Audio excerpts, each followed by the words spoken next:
మీ ఎలాంటి వ్యాపార ప్రకటనలకైనా వెంటనే మా ఛానల్ సంప్రదించండి. అందరికీ నమస్కారం. నేను శిరీష. ఈరోజు మనతో పాటు ఉన్నారు ప్రముఖ ఆధ్యాత్మికవేత్త బ్రహ్మశ్రీ నందిబట్ల శ్రీహరి శర్మ గారు. గురుగారితో మాట్లాడదాం. గురుగారు నమస్కారం అండి. వాగర్థావివ సంపృక్తౌ వాగర్థ ప్రతిపత్తయే జగతః పితరౌ వందే పార్వతీ పరమేశ్వరౌ. ఆదిత్యాయ చ సోమాయ మంగళాయ బుధాయ చ గురు శుక్ర శనిభ్యశ్చ రాహవే కేతవే నమః. శృంగేరి జగద్గురు పీఠాధిపతులకి కంచి పీఠాధిపతులకి నమస్కారములు తెలియజేసుకుంటూ కార్యక్రమాన్ని ప్రారంభిద్దాం. గురుగారు చూస్తుండగానే ఈ 2025 సంవత్సరం అయిపోయింది. 2026 ఆంగ్ల నూతన సంవత్సరానికి వచ్చేసాం. ప్రతి ఒక్కరికి ఉంటుంది మా రాశి వారికి ఎలా ఉండబోతుంది, ఎలాంటి జాగ్రత్తలు తీసుకోవాలి ఈ సంవత్సరంలోని. సో ముఖ్యంగా చూసుకుంటే కన్యా రాశి వారికి ఈ 2026 సంవత్సరం ఎలా ఉండబోతుంది అంటారండి? 2026వ సంవత్సరంలో జనవరి నుంచి డిసెంబర్ వరకు కన్యా రాశిలో జన్మించినటువంటి వారికి ఏ విధంగా ఉండబోతుందో తెలుసుకునే ప్రయత్నం చేద్దాం. ముఖ్యంగా గమనించుకున్నట్లయితే ఈ సింహరాశి, మిథున రాశి, కర్కాటక రాశి వీళ్ళందరికంటే కూడా ఈ కన్యా రాశి వారికి దాదాపుగా 10 నెలల పాటు ఈ గురువు యోగించబోతున్నాడు. చాలా యోగం కదండి. అంటే మరి ఒక గురువు యోగిస్తే సరిపోతుందా? మిగతా గ్రహాలు కూడా అనుకూలంగా ఉండాలి కదా. మిగతా గ్రహాలైనటువంటి శని ప్రభావం ఏంటి, రాహు ప్రభావం ఏంటి, కేతుగ్రహం ఏంటి, కుజుడేంటి, రవి ఏంటి, అసలు 10 నెలల పాటు యోగిస్తే అంతా ఆనందమే కదా. అట్లాగే ఉంటాయా? కాదండి. గురువు యోగిస్తాడు, కానీ మిగతా గ్రహాలు శాసిస్తాయి. ఆ శాసించిన దాన్ని యోగంగా మర్చుకోవాలంటే ఈ గురువు ఏం చెబుతాడు? దైవానుగ్రహానికి పాటుపడండిరా, దైవానుగ్రహాన్ని పొందే ప్రయత్నం చేయండి, శాసించే గ్రహాలు కూడా మీకు అనుకూలిస్తాయి అని చెప్తున్నాడు. అటువంటి దైవానుగ్రహం ఎలా పొందాలి? ఈ గురుతత్వాన్ని ఏ విధంగా అర్థం చేసుకోవాలి? ఈ కన్యా రాశిలో జన్మించినటువంటి వారికి ఉద్యోగ సంబంధంగా ఈ యొక్క 2026 ఎలా ఉండబోతుంది? విద్యార్థులకి ఎలా? వివాహం కాని వాళ్ళకి అవుతుందా? గృహం కావాలనుకునే వాళ్ళకి గృహం లభ్యమవుతుందా? దాంపత్య సమస్యలు ఒకటా రెండా? అనేక రకాలైనటువంటి, ముఖ్యంగా వ్యాపారం, అనేక రకాలైనటువంటి సమస్యలకి ఈ కన్యా రాశి వారికి 2026లో ఏ విధంగా ఉండబోతుందో తెలుసుకునే ప్రయత్నం చేద్దాం. గమనించుకున్నట్లయితే మార్చి 14 వరకు గురువు వక్రీకరించి ఉంటాడు. ఈ కారణం చేత నవమ రాశి ప్రభావం చేత గురువు అనుకూలంగా ఉండడం, ముఖ్యంగా ఈ గురువు మార్చి 14 వరకు వక్రీకరించి మిథున రాశిలోనే సంచారం చేస్తున్నటువంటి కారణం చేత ఆలోచన అంతా గొప్పగా అనుకూలిస్తుంది. మీరు ఏదైతే ఆలోచిస్తారో అవన్నీ కూడా ఆలోచించినది మీకు ఫలితంగా కనబడుతుంది. అంటే అనుకున్నది జరిగే అవకాశాలు ఎక్కువగా ఉంటాయి. అంతేకాకుండా ఈ మార్చి 14వ తారీఖు వరకు కూడా నూతన వ్యక్తులు పరిచయం అవుతారు. తద్వారా వాళ్ళ వల్ల అసలైన యోగము మార్చి 15 నుంచి మే వరకు ఉండబోతుంది.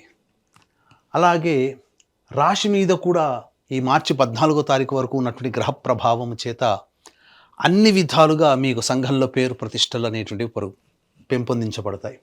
ఈ మార్చి 15 నుంచి దశమ కేంద్రములో గురు సంచార ప్రభావం రుజుమార్గంలో ఉన్నటువంటి కారణం చేత మీకు ప్రధానంగా ఈ సంబంధించినటువంటి ధనము మీకు లభ్యమవుతుంది. అంటే రాని బాకీలు వసూలవుతాయి. వ్యాపారస్తులకి అన్ని విధాలుగా ధనము సంప్రాప్తమవుతుంది. రుణాలు పొందాలనుకునే వాళ్ళకి రుణము లభిస్తుంది. అది హౌస్ లోన్ కావచ్చు, పర్సనల్ లోన్ కావచ్చు. అంతేకాకుండా ముఖ్యంగా గృహ సంబంధమైనటువంటి చికాకులు తొలగిపోతాయి. నూతన గృహాన్ని ఈ యొక్క మార్చి 15 నుంచి మే లోపల మీరు పొందే అవకాశం ఎక్కువగా గోచరమవుతుంది. అలాగే ప్రధానంగా ఈ యొక్క కన్యా రాశిలో జన్మించినటువంటి వారికి మార్చి 14 నుంచి మే 31 వరకు కూడా శత్రువుల మీద విజయము, అలాగే కోర్టు సమస్యలు పరిష్కారం అవ్వడం, ఇవన్నీ కూడా జరుగుతాయి.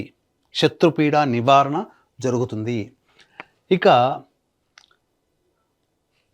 ఈ జూన్ 1వ తారీఖు నుంచి అక్టోబర్ 31వ తారీఖు వరకు కూడా గురువు సింహరాశిలో సంచారం చేస్తూ ఉన్నటువంటి కారణంగా కర్కాటక రాశిలో సంచారం చేస్తుంటాడు.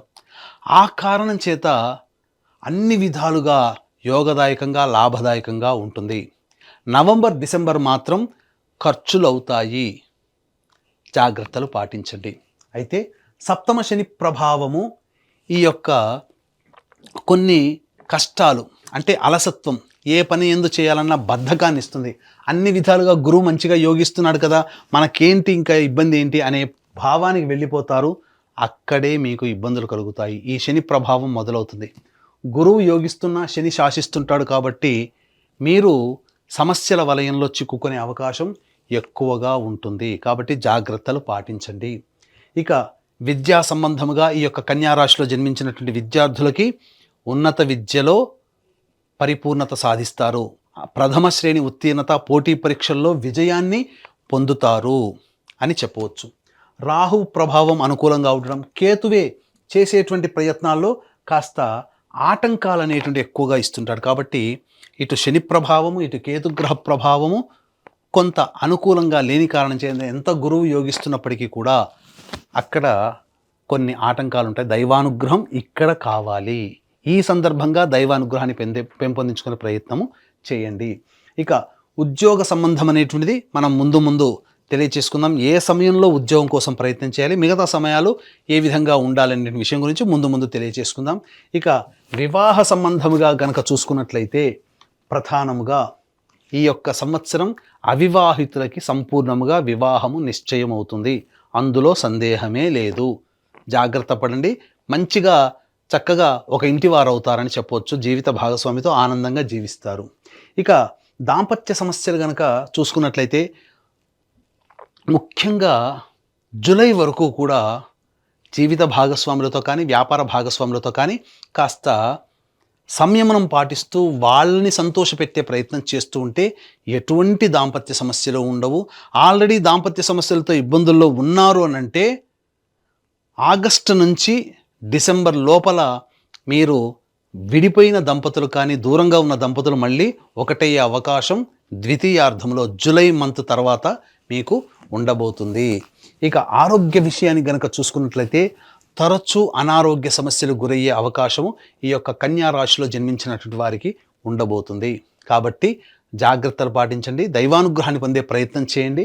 ముఖ్యంగా ఏ సమయంలో అనారోగ్యం పాలవుతారు అనేటువంటి విషయం శస్త్రచికిత్సలు కానీ డాక్టర్ని సంప్రదించాల్సిన పరిస్థితులు కానీ లేదా తెలియని అనారోగ్యం ఎప్పుడెప్పుడు అనేది జరుగుతుంది అనేది మనం ముందు తెలియజేసుకునే ప్రయత్నం చేద్దాం. ఇక సంతాన విషయానికి కనుక వచ్చినట్లయితే ఈ యొక్క సంతానవంతులు అయ్యే అవకాశము ఈ యొక్క కన్యా రాశిలో జన్మించినటువంటి వారికి ఉండబోతుంది. చక్కటి సంతానము లభించబోతుంది. యోగ్యమైన సంతానం, అది కూడా గురుగ్రహ ప్రభావం వలన యోగ్యమైన సంతానం అనేటువంటిది మార్చి 15 లోపల మీకు దక్కబోతుంది.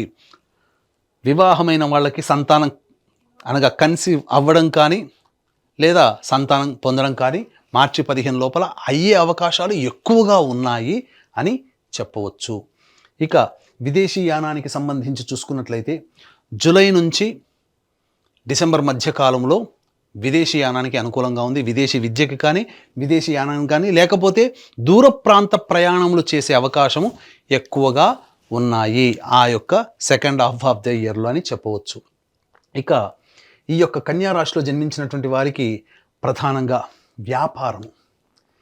వ్యాపారము అనేటువంటిది చూసుకున్నట్లయితే ముఖ్యంగా ఎఫ్ఎంసీజీ ప్రొడక్ట్సు, అలాగే సూపర్ మార్కెట్స్, జనరల్ స్టోర్సు, కళాశాలలు, విద్యాసంస్థలు నడిపేటువంటి వాళ్ళు, బంగారు వ్యాపారస్తులు, తోపుడు బండ్లు అమ్ముకునేటువంటి వాళ్ళు, పికిల్స్ వ్యాపారస్తులు, అలాగే ఈ సంబంధించినటువంటి సూపర్ మార్కెట్లో ఉన్నటువంటి వాళ్ళు, దైవపరమైన వృత్తిలో ఉన్నటువంటి వాళ్ళు, తీర్థయాత్రలు చేసేటువంటి వ్యక్తులు, పూజా స్టోర్స్ నడుపుకునేటువంటి వాళ్ళు, ఇలా సంబంధించినటువంటి టిఫిన్ సెంటర్స్ నడుపుకునేటువంటి వాళ్ళు, వీళ్ళందరికీ కూడా అద్భుతమైనటువంటి అవకాశము, వ్యాపార అభివృద్ధికి కూడా అనుకూలంగా ఉండేటువంటి సమయమని చెప్పవచ్చు. అక్టోబర్ 31వ తారీఖు వరకు మొదటి 10 నెలల పాటు కూడా ఈ యొక్క సంబంధించినటువంటి వాటికి మంచి సమయం చూసుకొని జాతక చక్రాన్ని పరిశీలింపజేసుకొని వ్యాపార విస్తరణ కానీ వ్యాపారానికి సంబంధించి కొత్త వ్యాపారం ప్రారంభించడం కానీ అనుకూలంగా ఉంటుంది. అలాగే ఈ యొక్క కన్యా రాశిలో జన్మించినటువంటి వారికి ప్రధానంగా చర్మ సంబంధము, అలాగే మట్టి, ఇసుక, ఇటుక వంటి వాటికి సంబంధించినటువంటిది, ఇనుము సంబంధించినటువంటి వ్యాపారస్తులు, గ్రౌండ్ ఆయిల్స్, ఎడిబుల్ ఆయిల్స్ వ్యాపారంలో ఉన్నటువంటి వాళ్ళు, వీళ్ళందరూ కూడా ఆగస్టు, సెప్టెంబర్, అక్టోబర్, నవంబర్ ఈ 4 నెలల్లో వీళ్ళకి మంచి అభివృద్ధి ఉంటుంది. జూలై వరకు కూడా సాధారణమైనటువంటి వ్యాపారమే మీకు గడుస్తుందని చెప్పవచ్చు. ఇక ముఖ్యంగా ఈ యొక్క కన్యా రాశిలో జన్మించినటువంటి వాళ్ళకి, కళారంగంలో ఉన్నటువంటి వాళ్ళకి అద్భుతమైనటువంటి అవకాశాలు వస్తాయి. మీకు ముఖ్యంగా మీకు పేరు తెచ్చిపెట్టేటువంటి అవకాశాలు వస్తాయి. సినిమా రంగము, సీరియల్స్, అలాగే social media, electronic and printing media రంగంలో ఉన్నటువంటి వాళ్ళకందరికీ కూడా మంచి స్థితిగతులు పొందుతాయి. ధన రాబడి ఉంటుంది, రాని బాకీలు వసూలవుతాయి అని చెప్పవచ్చు.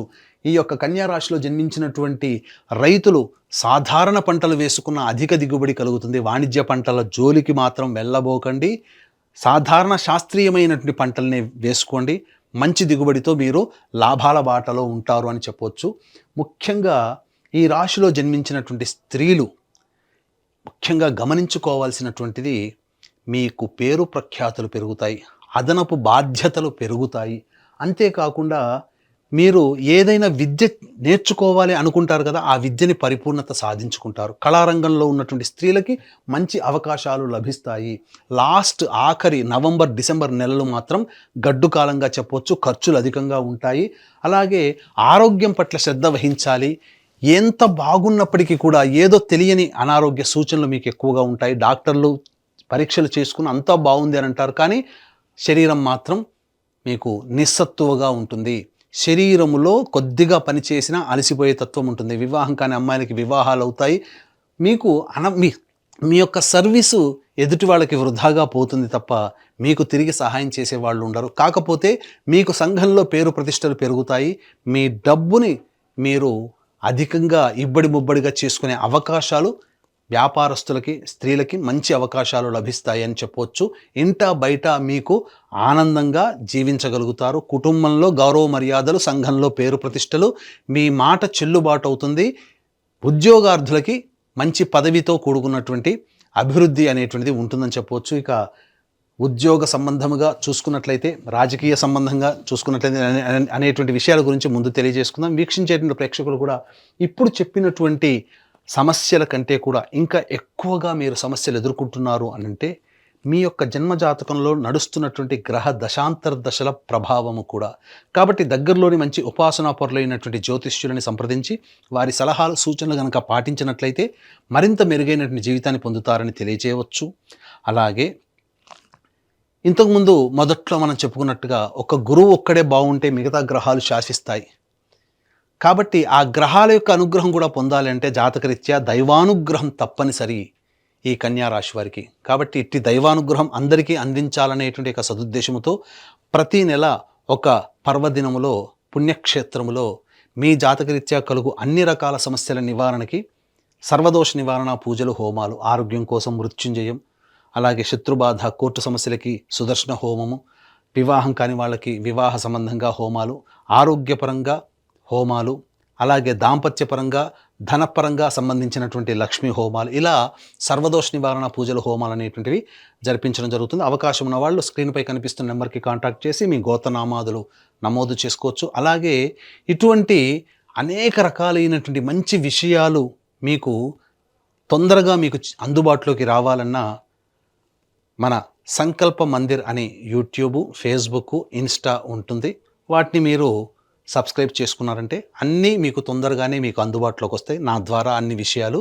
ఇక గమనించుకున్నట్లయితే ఇంతకుముందు చెప్పుకున్నట్లుగా ఉద్యోగ సంబంధించినటువంటి వాటి గురించి మనం చూసుకుంటే, ఎప్పుడు ఈ యొక్క కన్యా రాశిలో జన్మించినటువంటి వారికి ఉద్యోగ సంబంధంగా బాగుంటుంది అనేటువంటి విషయాల గురించి మనం తెలుసుకునే ప్రయత్నం చేద్దాం. ఈ యొక్క కన్యా రాశిలో జన్మించినటువంటి వారికి ప్రధానంగా ఫిబ్రవరి 13వ తారీఖు నుంచి మార్చి 13వ తారీఖు వరకు కూడా అనుకూలంగా ఉండేటువంటి సమయం.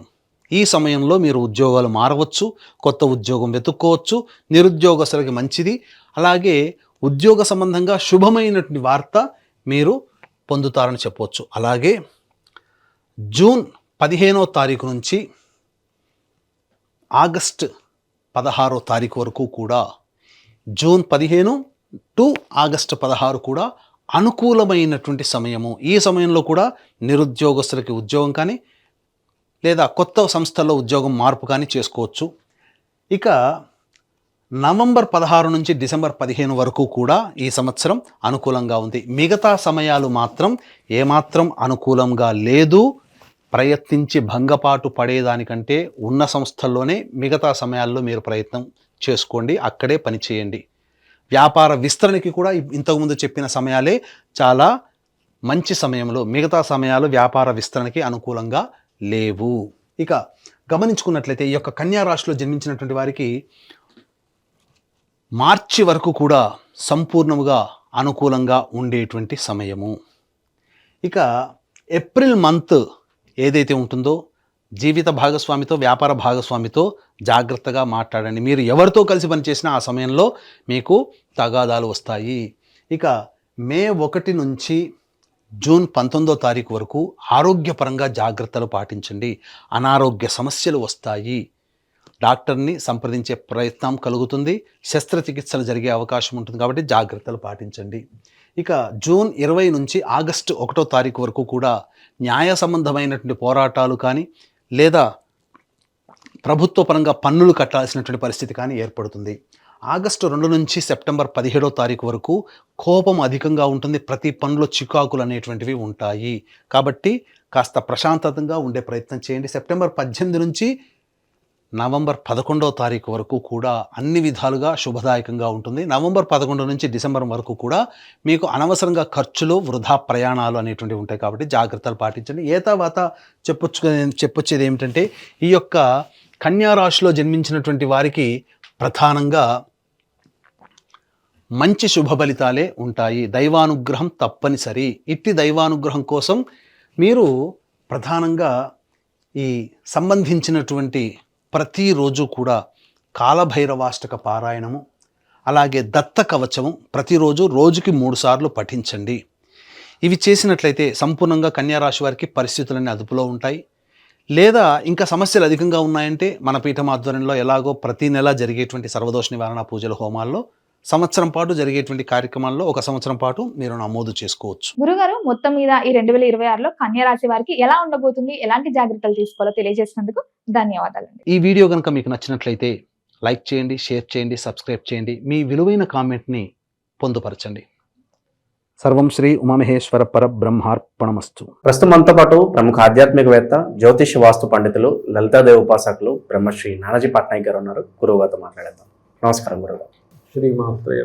సో 2026 ఓవరాల్ గా కన్యా రాశి వారి స్థితిగతులు ఏ విధంగా ఉండబోతున్నాయి, సంవత్సరం మొత్తం కూడా ఎలాంటి జాగ్రత్తలు తీసుకోవాలంటారు? తప్పకుండా అండి. మనకి ఎప్పుడైనా సంవత్సర ఫలితాలు చెప్పేటప్పుడు ఉగాది తీసుకుంటాం. కాకపోతే కొంతమంది అడుగుతున్న దీని పరంగా మనం జనవరి టు డిసెంబర్ తీసుకుంటున్నాం. అయితే ఎప్పుడు కూడా మేజర్ ప్లానెట్స్ ఏవైతే ఉంటాయో, అంటే రాహువు, కేతువు కాలానికి, మోక్షానికి కారకులు, జీవకారకుడి యొక్క స్థితి, మరియు శని యొక్క స్థితిని బట్టి, కర్మకారకుడి స్థితిని బట్టి సంవత్సర ఫలితాలు ఉంటాయి. అయితే ఈ యొక్క ఫలితాలు చెప్తుంది నేనైనప్పటికీ కూడా చెప్పేసింది సాక్షాత్ లలిత అమ్మవారిగా భావిస్తూ కన్యవారికి కనుక చూసుకున్నట్లయితే ఫస్ట్ ఆఫ్ ఆల్ వీళ్ళకి ఇప్పుడు 12లో కేతువు, 6వ స్థానంలో రాహు, ఈ 2 గ్రహాలు నవంబర్ వరకు అక్కడే ఉంటాయి, మారు. నవంబర్ నుంచి కేతువు 11లోకి వెళ్ళిపోతాడు, రాహు 5లోకి వస్తాడు. అలాగే ఈ ఇయర్ మొత్తం కూడా మే ఎండింగ్ వరకు దశమంలో గురువు ఉంటున్నాడు. మే ఎండింగ్ తర్వాత లాభంలోకి వచ్చేస్తున్నాడు. ఇక శని అయితే అలాగే సప్తమంలోనే ఉంటున్నాడు. 26 జూలై నుంచి వక్రిస్తున్నాడు సప్తమంలో ఉండే శని 2026 సంవత్సరంలో. దీని రీత్యా మనకి ఏమిటి అసలు సంకేతాలు ఎలా ఉంటాయి ఏంటని చెప్పి చూసుకున్నట్లయితే ఫస్ట్ మనం గురువు అనాలిసిస్ తీసుకుందాం. Jupiter 7th and 4th lord దశమంలో ఉన్నాడు ప్రజెంట్.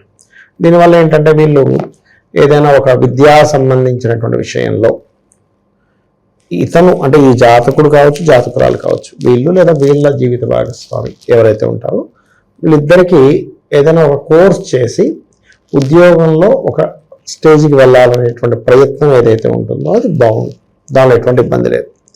అలాగే ఇంకోటి ఏంటంటే కొంచెం వర్క్ స్ట్రెస్ అనేటువంటి సహజంగానే మనకి ఈ లగ్నానికి గురువు పాప అయినందుకు దశమంలో ఉంది, వర్క్ స్ట్రెస్ ఇవ్వాలి. వర్క్ స్ట్రెస్ ఎందుకు ఇవ్వాలి, వేరేదేదని ఇవ్వచ్చు కదా అంటే గురువు రాశిలో శని ఉన్నాడు.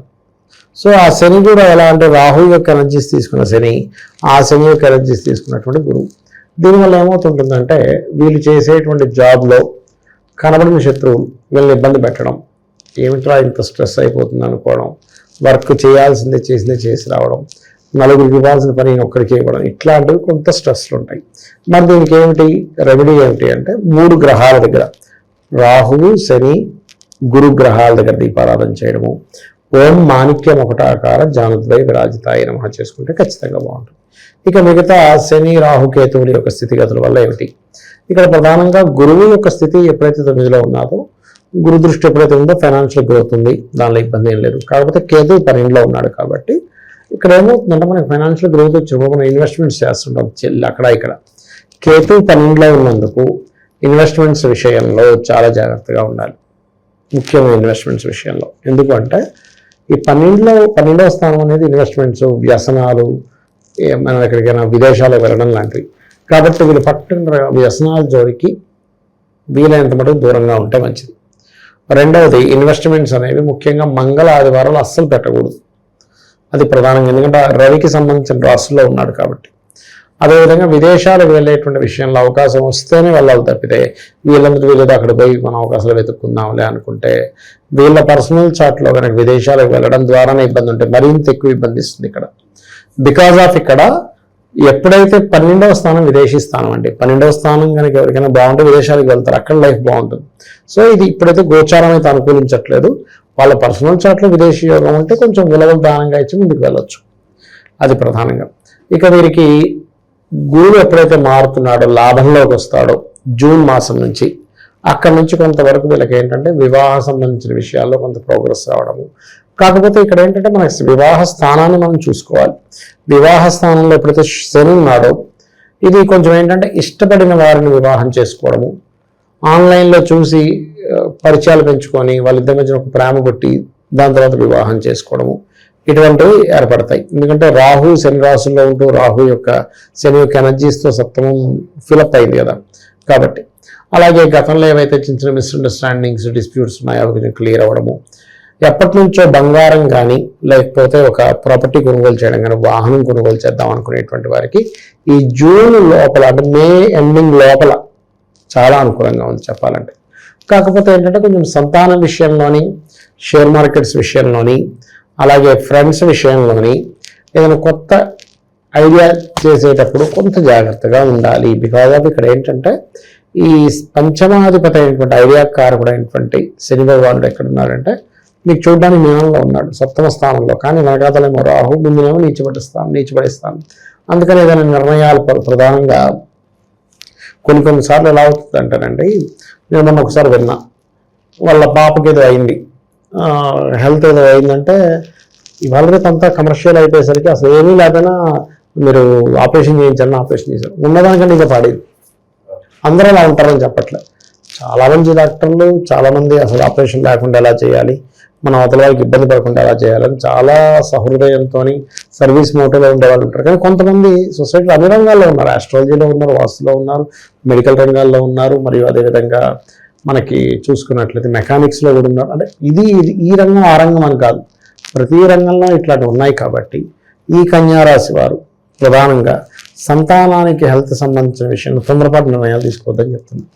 అలాగే ప్రేమించిన వారు వివాహం చేసుకోవాలనే ప్రయత్నం కొంతవరకు సఫలీకృతం అవుతుంది వీరికి, దానిలో ఎటువంటి ఇబ్బంది లేదు. అలాగే ఇక్కడ ఇంకొక విషయం ఏంటంటే తాతగారి ఆస్తికి సంబంధించినటువంటి ఏవైనా డిస్ప్యూట్స్ ఉన్నట్లయితే ఇప్పుడు కొంచెం తొలగడానికి ఛాన్సెస్ ఉంటాయి. వీళ్ళు చేసేటువంటి వ్యాపార లాభాల స్థానంలో ఎప్పుడైతే గురువు ఉన్నాడో వ్యాపార మూలంగా కొంతవరకు జూన్ నుంచి హైక్ చూస్తారు వీళ్ళు. కాకపోతే ఇక్కడ ఏంటంటే ఉద్యోగంలో మాత్రం శ్రమ ఉంటుంది. కానీ ఎవరికైనా గుర్తుపెట్టుకోండి, వాళ్ళ పర్సనల్ చార్ట్లో వ్యాపారం చేస్తే హ్యాపీగా ఉంటాడో ఉద్యోగం చేస్తే హ్యాపీగా ఉంటాడో చూసుకోవాలి. డబ్బులు వస్తాయి, నేను కాదనట్లా, ఉద్యోగం చేసుకుంటే శాలరీ వస్తుంది, కానీ నువ్వు హ్యాపీగా ఉంటున్నావా లేదా? వ్యాపారం చేసుకుంటే కూడా ఎంతమంది డబ్బులు వస్తాయి, కానీ నువ్వు హ్యాపీగా ఉంటున్నావా లేదా? ఏంటో వ్యాపారం నడవట్లేదు, బాధపడుతూ వ్యాపారం చేసేవాడు ఉంటాడు, బాధపడుతూ ఉద్యోగం చేసేవాడు ఉంటారు. నెలకి 5,000 10,000 వచ్చినా చాలా బాబు నేను బిందాస్గా ఉన్నాను వ్యాపారంలో అనుకునే వాళ్ళు ఉంటారు. అసలు 10,000 శాలరీ చేసుకున్నా కూడా హ్యాపీగా ఉన్నాను ఉంటారు. ఇక్కడ ఏంటంటే నువ్వు దేంట్లో హ్యాపీగా ఉంటావని చెప్తుంది శాస్త్రం. ఎప్పుడైతే నీ ధన సంపాదన కారకుడు కనుక బాగోపోతే ఇబ్బంది ఇస్తుంది. అయితే ఇక్కడ రాహు ఎప్పుడైతే మనకు 6వ స్థానంలో ఉన్నాడో విదేశాలకు వెళ్ళి ఉద్యోగం చేయాలని ప్లాన్ చేసేటువంటి వారికి కూడా ఇది అనుకూలంగా ఉంది అని చెప్పుకోవచ్చు. అది విశేషంగా సంవత్సరం మొత్తం చేసుకోవడానికి రెమెడీస్ ప్రత్యేకంగా చేస్తారు. వీళ్ళకి ప్రత్యేకమైన రెమెడీస్ అంటే ఎప్పుడు కూడా అండి వీళ్ళు వెంకటేశ్వర స్వామి యొక్క ఆరాధన చేయాలి ప్రధానంగా వీళ్ళు. అలాగే ఇప్పుడున్న కండిషన్లో 12లో కేతు ఉన్నాడు, అందుకని ఏంటి ఇన్వెస్ట్మెంట్స్ విషయంలో జాగ్రత్తగా ఉండాలని చెప్పాం కన్యవారికి. కాబట్టి ఇంక తప్పనిసరి ఇన్వెస్ట్మెంట్ చేయాల్సిన పరిస్థితి. గణపతి ఆలయానికి వెళ్ళి అక్కడ ఏదైనా గరికని సమర్పించి, అక్కడ ఉండ్రాలు లాంటివి ఉంటే కూడా స్వామివారికి సమర్పించి ప్రదక్షిణం చేసి మీరు కనుక వెళ్ళినట్లయితే అప్పుడు మీకు దానివల్ల తీవ్రమైన నష్టం ఉంది అంటే భగవంతుడు ఆపుతాడు ఏదో కారణం చేత. ఎలా ఉంటుంది అంటారంటే, భగవంతుని నమ్ముకో మనం ఏదైనా చేస్తున్నాం ధర్మబద్ధంగా, ఆ పరమాత్మ మనకు వేయి చూపిస్తాడు అట్లా అనమాట. సో ఇది చేసుకోవచ్చు. వెంకటేశ్వర స్వామిని ఎక్కువ ఆరాధన చేయొచ్చు. ఇన్వెస్ట్మెంట్ చేద్దాం అనుకునే వారు మాత్రం కొంచెం గణపతిని, సూర్యభగవాన్ని ఆరాధించి చేసినట్లయితే నష్టం అనేటువంటిది వాటిల్లదు వీళ్ళకి. సంవత్సరం మొత్తం కూడా కన్యా రాశి వాళ్ళకి ఏ విధంగా ఉంటుందనేది చాలా బాగా వివరించారు. ధన్యవాదాలు. శ్రీమాత్రే నమః. ప్రస్తుతం మనతో పాటు ప్రముఖ ఆధ్యాత్మికవేత్త దైవాజ్ఞ బ్రహ్మశ్రీ వీరాపురం సుబ్రహ్మణ్య స్వామి గారు మనతో ఉన్నారు. 2026 ఓవరాల్గా కన్యా రాశి వాళ్ళందరికీ ఈ సంవత్సరం ఎలా ఉండబోతుందో గురువుగారిని అడిగి తెలుసుకుందాం. నమస్కారం గురుగారు. శుభాశీస్సులు అండి. 2025 చూస్తుండగానే చాలా త్వరగా అయిపోయింది. 2026 జనవరి నుంచి డిసెంబర్ వరకు కన్యా రాశికి ఏ విధంగా ఉంటుంది, ఎటువంటి అదృష్టం ఈ సంవత్సరం వెలువరించబోతుంది, ఓవరాల్గా ఎటువంటి జాగ్రత్తలు తీసుకోవాలి? చాలా మంచి విషయం అడిగారు. కన్యా రాశి వారికి 2026 జనవరి నుండి 2027 జనవరి 1 వరకు కూడా ఈ రాశి వారికి 2 విధాలుగానూ ఉంది. మిక్సెడ్ అవుతే కాకపోతే అధిక శాతం యోగ కాలంగానే కూడా ఉంది ఈ రాశి వాళ్ళకి. ఎందుకంటే ప్రస్తుతం ఇప్పుడు జూన్ వరకు కూడా గురువు యొక్క స్థితిగతులు, దశమ స్థానం అంటే వృత్తి స్థానంలో గురువు ఉన్నాడు. వృత్తి స్థానం అంటే మన వ్యవహారాలు, మన కార్యకలాపాలు, వ్యవహారాలు అన్నీ కూడా అనుకూలమైనటువంటి వాతావరణమే. దశమ స్థానంలో గురువు ఉండడం వల్ల ఈ కన్యా రాశి వారికి లాభసాటిగానే ప్రతి రంగాలలో కూడా రాణిస్తాయి. అలాగే చక్కగా అన్నిట్లోనూ స్థిరపడతారు, రాణిస్తారు, ఉన్నత స్థానానికి చేరుకుంటారు, ఉన్నత అభివృద్ధి చెందుతారు కూడాను కన్యా రాశి వాళ్ళు. ఆర్థిక పరంగానూ బాగుంది కాబట్టి వ్యవహార లాభాలు, వ్యాపారం చేసే వాళ్ళకి అనుకూలమే, ఉద్యోగం చేసే వాళ్ళకి అనుకూల వాతావరణమే, విదేశాలకు వెళ్ళాలనుకున్న వాళ్ళకి అనుకూల వాతావరణాలే. అలాగే అక్కడ స్థిరపడడాలు కానీ, అక్కడ అభివృద్ధి చెందడం కానీ, స్థిర ఆస్తులు కూడబెట్టుకోవడం కానీ అక్కడ కూడా అనుకూలంగానే ఉంది కన్యా రాశి వాళ్ళకి. దశమ స్థానం వృత్తి స్థానం గురువు యొక్క అనుగ్రహం వల్ల ఆర్థిక పరంగా మంచి లాభాల బాటలో సాగుతారు, మంచి లాభాల బాటలో సాగుతారు. ఈ సమయంలో కూడా ఈ రాశి వాళ్ళకి భార్య మూలకంగా కావచ్చు, అంటే జీవిత భాగస్వామి ద్వారా ఏదైనా సరే అనుకోకుండా ఊహించని విధంగా ఆమె ద్వారా ధన మూలకం కానీ, ధన రూపేణ కావచ్చు, లేదా ఇంకొక విధంగా కూడా, అంటే గృహ రూపంలో కావచ్చు, వాహన రూపంలో కావచ్చు, ధన రూపంలో కావచ్చు, లేదంటే ఆభరణాల రూపంలో కావచ్చు, ఏదో ఒక రూపంలో మాత్రం భార్య ద్వారా ఉన్నత లాభాలు చేకూరే అవకాశం ఉంది. ఊహించని విధంగా, అనుకోని విధంగా లాభాలు వచ్చే అవకాశం ఉంది. అలాగే ఇదే కాకుండా ఇంకా ఆడవాళ్ళ వల్ల ఓవరాల్గా చెప్పాలంటే తోబట్టినటువంటి ఆడపడుచులు, అంటే అక్కలు కావచ్చు, లేదంటే చెల్లెలు కావచ్చు, ఆడపిల్లల వల్ల కూడా వీళ్ళకు ఊహించిన విధంగా ఏదైనా సహకారాలు అందే అవకాశం ఉంది. అది ధన రూపంలోనే అధికంగా ఉండే అవకాశము ఉంది. కన్యా రాశి వారికి ఈ 2026లో స్త్రీ మూలకంగా ఊహించని విధమైనటువంటి ధన రాబడి వచ్చే అవకాశం ఉంది. తర్వాత తల్లిదండ్రుల వల్ల కూడా వచ్చే అవకాశము ఉంది. తల్లిదండ్రుల వల్ల కూడా ఏదో ఒక రూపంలో వీళ్ళకు ధన రూపం కావచ్చు, లేదంటే వస్తువు రూపంలో కావచ్చు, ఏ రూపంలోనైనా కూడా తల్లిదండ్రుల నుంచి కూడా ఆస్తిపాస్తులు వచ్చే అవకాశము ఉంది. ఇటు తల్లిదండ్రుల నుంచి, అటు భార్య నుంచి, లేదంటే అటు తోబట్టినటువంటి అక్క చెల్లెల నుంచి, అందరి నుంచి వస్తుందా అంటే చెప్పలేం, కానీ ఎవరొకరి నుంచి మాత్రం అయితే అందుతుంది. ఇంకా ముగ్గురి నుంచి వచ్చిందంటే ఇంకా వాడు చెప్పిన మాట వినడు. అలా చెప్పలేం, కొంతమందికి రావచ్చు. అలా ఏదో ఒక రూపంలో ఈ రాశి వారికి మాత్రం ఈ జూన్ లోపు మాత్రం అనేక విధాల కలిసి వచ్చే అవకాశాలు ఉన్నాయి. వృత్తి స్థానంలో ఉన్నందువలన వ్యాపారాల్లో లాభం ఉంది, ఉద్యోగంలోనూ లాభం ఉంది, అలాగే చేసే ప్రతి పనిలోనూ కలిసి వచ్చే అవకాశాలు ఉన్నాయి. విద్యార్థులు కూడా బయటపడతారు, భయపడుతూ ఉంటారు వాళ్ళు విద్యార్థులు. ఎందుకు అంటే నెక్స్ట్ స్టెప్ ఏమేయాలి, ఏం చేయాలి, ఇంట్లో తల్లిదండ్రులు ఏమంటారు, కొడతారు, చంపుతారు అన్నంత టెన్షన్ భయంతో ఉన్నటువంటి వాళ్ళందరూ కూడా ఈ జూన్ వరకు కూడా మంచి అనుకూలమైనటువంటి స్థితి ఉంది. కాబట్టి విద్యలోనూ వాళ్ళు రాణించగలుగుతారు. అలాగే ఉద్యోగ ప్రయత్నం చేస్తూ ఉన్నవాళ్ళు, తల్లిదండ్రులు వీడు ఇంత ఎదిగాడు, ఉద్యోగం సద్యోగం ఏమీ లేదు, ఇంటికి భారంగానే ఉన్నాడు, అటు తల్లి తండ్రికి కూడా బరువుగానే ఉన్నాడు అని అనుకునే వాళ్ళకు కూడా ఈ సంవత్సరం మంచి ఉద్యోగం వచ్చి ఆ ఉద్యోగంలో వాళ్ళు స్థిరపడి వాడు ఒక మార్గంలో స్థిరపడతాడు. బరువు భారం అనుకునేటువంటి వాళ్ళని కూడా వీడు చూసుకునే అవకాశాలు కూడా ఉన్నాయి.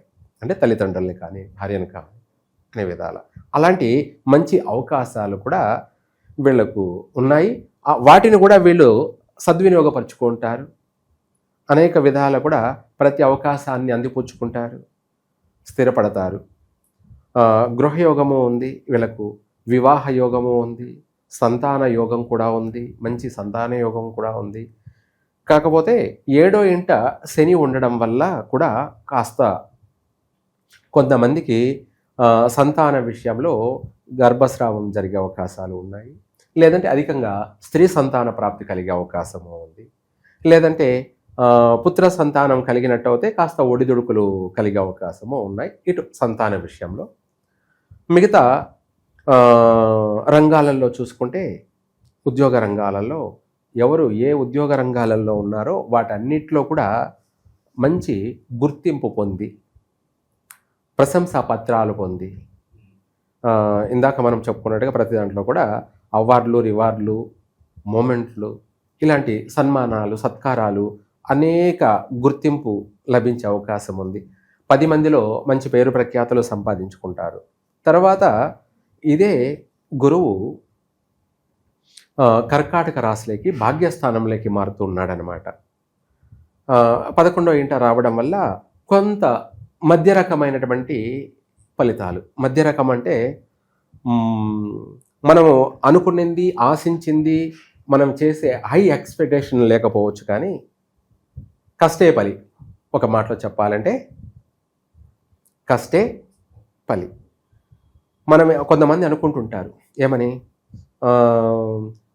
కోట్లకు పడగెత్తాలి, రాత్రికి నేను కోటీశ్వరునైపోవాలి, ఇలా వస్తుంది, అలా వస్తుంది, ఆ విధంగా వస్తుంది, ఈ విధంగా వస్తుందని డ్రీమ్స్లో ఉంటారు.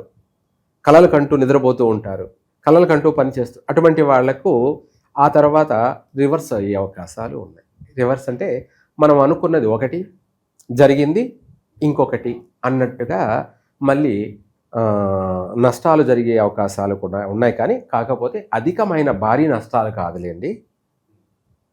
గుడ్డి దానికన్నా మెల్లది మేలు అన్నట్టుగా కొంచెం కష్టపడిన దానికి ఫలితం అనేది మాత్రమే ఉంటుంది. మనం అత్యాశకు పోయితే ప్రయోజనం లేదు అన్నట్టుగా మళ్ళీ కూడా ఆ తర్వాత చేంజ్ అయ్యే అవకాశం ఉంది. కానీ ఇక్కడ ఈ రాశి వాళ్ళకి 7వ ఇంట శని ఉండడం వల్ల, అలాగే ఆ శని ప్రభావం వల్ల ప్రతి దాంట్లోనూ కూడా ఆ తర్వాత ఎప్పుడు జూన్ తర్వాత పరీక్ష కూడుకొని ఉంటుంది. పరీక్షతో కూడుకొని అంటే చదువుల పరీక్ష కాదు, సంసార జీవితాల్లో పరీక్ష. చేసే ఉద్యోగం కావచ్చు, లేదంటే వ్యాపారం కావచ్చు, లేదంటే భార్యాభర్తల విషయంలో కావచ్చు. మళ్ళీ భార్యాభర్తలు మొన్నటిదాకా సఖ్యత ఉన్నది, మళ్ళీ ఇద్దరి మధ్య గొడవలు. ఏమిటి, అన్యోన్యంగా ఉన్నటువంటి వాళ్ళే కానీ మారిపోతారు. ఒకరి పట్ల ఒకరికి కోపం, ఒకరి మాట అంటే ఒకరి పడకపోవడం, ఒకరి చేష్టాలంటే ప్రవర్తనలు, వాళ్ళ నడవడికలు ఒకరికి నచ్చకపోవడం, ఇలా మళ్ళీ ఆ తర్వాత ఇద్దరి మధ్య మనస్పర్ధలు వచ్చే అవకాశము ఉన్నాయి. ఇటువంటి సమస్యలు ఎదురయ్యే అవకాశం ఉంది. ఆ తర్వాత మళ్ళీ తోబుట్టువుల చేత కూడా మాట పట్టింపులు ఉన్నాయి. ఇటువంటి సమస్యలు కూడా ఉన్నాయి. 7వ ఇంట సప్తమంలో శని ఉండడం వల్ల మళ్ళీ ఆ తర్వాత ప్రతి విషయంలో కూడా వీళ్ళ జీవిత పరీక్ష అన్నట్టుగా ఉంటుంది. ఒక పని అవుతుంది, ఒక పని కాకపోవచ్చు. మనం 10 పనులు అనుకుంటాం, 10 నెరవేరుతాయా? కావు. అదే ఇది 7వ ఇంట శని ఉండడం వల్ల ఏ పని కావాలో అది అవుతుంది, అన్ని పనులు కావు. 10లో 1 అవుతే అవుతుంది. కాకపోతే అది కూడా మనిషికి ఊరటే కదా. అవును, ఏదో ఒకటన్నా జరిగింది కదా. అలా ఆ విధంగా ఆ తర్వాత ఇలాంటివి సమస్యలు ఉన్నాయి. ప్రతి విషయాల్లో కూడాను వ్యాపారాలు పెట్టుబడులు పెట్టి కొత్తగా అప్పుడు చేయాలనుకునే వాళ్ళు చూసి చేయడం మంచిది.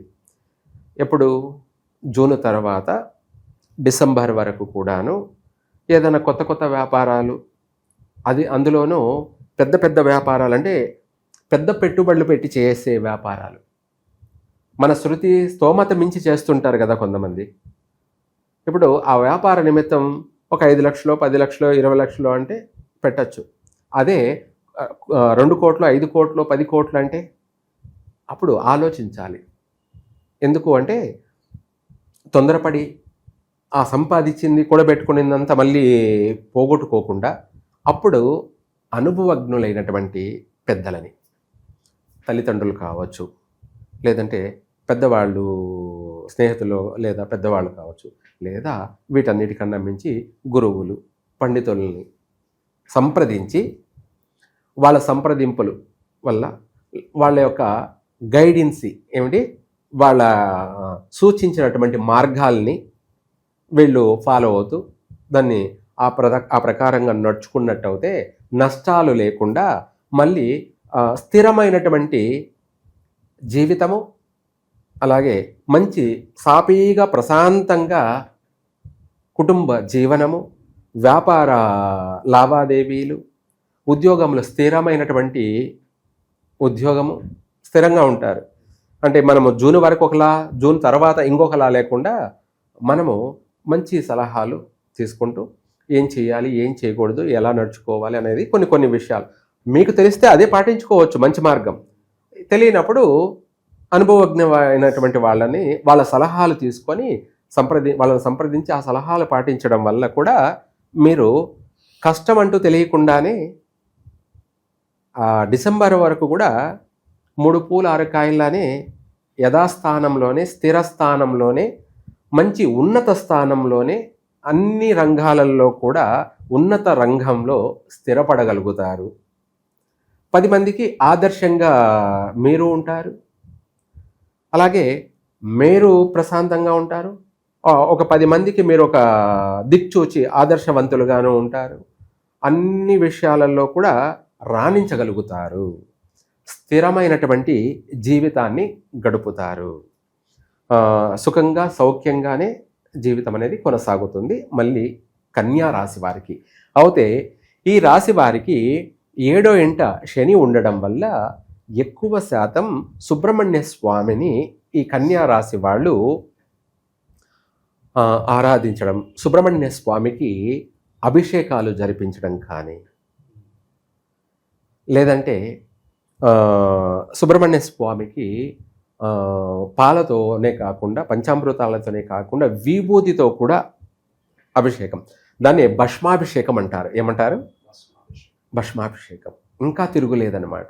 ఈ కన్యా రాశి వాళ్ళు అటు సుబ్రహ్మణ్య స్వామిని దర్శనం చేసుకోవడం కానీ, సుబ్రహ్మణ్య స్వామికి సంబంధించి అభిషేకాలు జరిపించడం కానీ, లేదంటే హోమాలు జరిపించడం కానీ, స్తోమత లేని వాళ్ళు వాళ్ళ ఇంట్లోనే సుబ్రహ్మణ్య స్వామి అష్టోత్తరాలు పఠించడం కానీ, శ్రీ వల్లి దేవసేన సమేత శ్రీ సుబ్రహ్మణ్యేశ్వర స్వామి యొక్క అష్టోత్తరాలు ముగ్గురి కూడా పఠించడం కానీ, అది ఆదివారము, లేదంటే బుధవారము, మంగళవారము, లేదా శుక్రవారము ఇలా పఠించడం వల్ల ఆ శని యొక్క ప్రభావం, 7వ ఇంట శని ప్రభావం అనేది తగ్గుతూ వస్తుంది. శత్రువుని మిత్రుని చేసుకోవడమే అనమాట. అంటే ఒక మనిషినే కాదు, దేవుణ్ణి కూడా మనం ప్రసన్నం చేసుకోవడం. ఏమిటి ఇది? ఈ కన్యా రాశి వాళ్ళు చేయవలసిన ముఖ్యమైన పరిహారం. దేవుడికి చేసిన వాడు ఎప్పటికీ చెడిపోడు.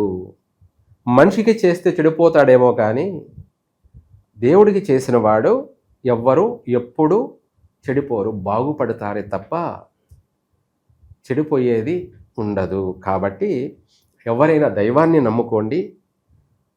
ఎవరికైనా సరే, గురువుకైనా, సన్యాసికైనా, సన్నాసికైనా, భోగికైనా, ఎవరికైనా కూడాను దైవమే దిక్కు, దైవమే పండితుడికైనా పామరుడికైనా. కాబట్టి అందుకు ఎవరైనా సరే మీరు ప్రతిదానికి టెన్షన్ పడాల్సిన అవసరం లేదు, భయపడాల్సిన అవసరం లేదు. గ్రహస్థితులు అనేది ప్రతి మనిషిని ఎవరిని ఎక్కడ పెట్టాలో, ఎవరిని ఎప్పుడు ఎలా నడిపించాలో, ఎవరికి ఏమి ఇవ్వాలో ఏమి ఇవ్వకూడదో సమయానుకూలంగా వాళ్ళు మారుతూ ఉంటారు. కాబట్టి అది వాళ్ళ నిర్ణయం. ఎవరికి ఏం చేయాలో అది వాళ్ళు చేస్తూ ఉంటారు. అందులో కూడా మనము నడుచుకునే విధానాన్ని బట్టి కష్టకాలంలో కూడా సుఖంగా జీవిస్తాము. ఏమిటి? కష్టకాలంలో, గడ్డు కాలంలో కూడా మనము సుఖంగానే ఉంటాము. ఎందుకు అంటే అది మనం చేసేటువంటి పూజాఫలం, పుణ్యఫలం, దానికి తగిన ప్రతిఫలం అది. అందుకనేసి ఒకరిని అడగాల్సిన అవసరం లేదు. మీరు ఏదో ఒక దైవ దర్శనం చేసుకుంటూ ఉండండి. ఇంకా కూడా మీ రాశి ప్రకారంగా ఈ సంవత్సరం 2026 గాను ఈ సంవత్సరం అంతా సుబ్రహ్మణ్య స్వామిని దర్శనం చేసుకోండి.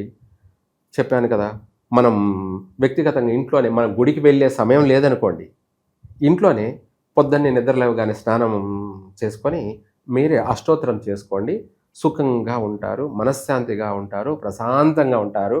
ఇంకా కూడా చెప్పాలంటే హరోం హర అని చెప్పేసి మనసులోనే తలుచుకుంటూ పనుకోండి. ఆ రాత్రికి రావాల్సినటువంటి మీకు శుభ ఫలితాలన్నీ కూడా వస్తాయి. రాబోయే దుర్స్వప్నాలన్నీ దూరమైపోతాయి. రాబోయే అష్ట కష్టాలన్నీ కూడా పటాపంచలైపోతాయి. ఇది ఈ కన్యా రాశి వాళ్ళు ఆచరించాల్సింది పరిష్కార మార్గాలు. ఏదైనా సరే వీళ్ళు చేసుకున్న వారికి చేసుకున్నంత మహాదేవ. ఓవరాల్గా 2026లో కన్యా రాశి వారికి ఏ విధంగా ఉంటుంది, వీళ్ళ మున్ముందు కార్యాచరణ ఏ విధంగా ఉండాలి, ఎటువంటి జాగ్రత్తలు తీసుకోవాలి, అద్భుతంగా వివరించారు. ధన్యవాదాలు. సర్వే జన సుఖినో భవంతు.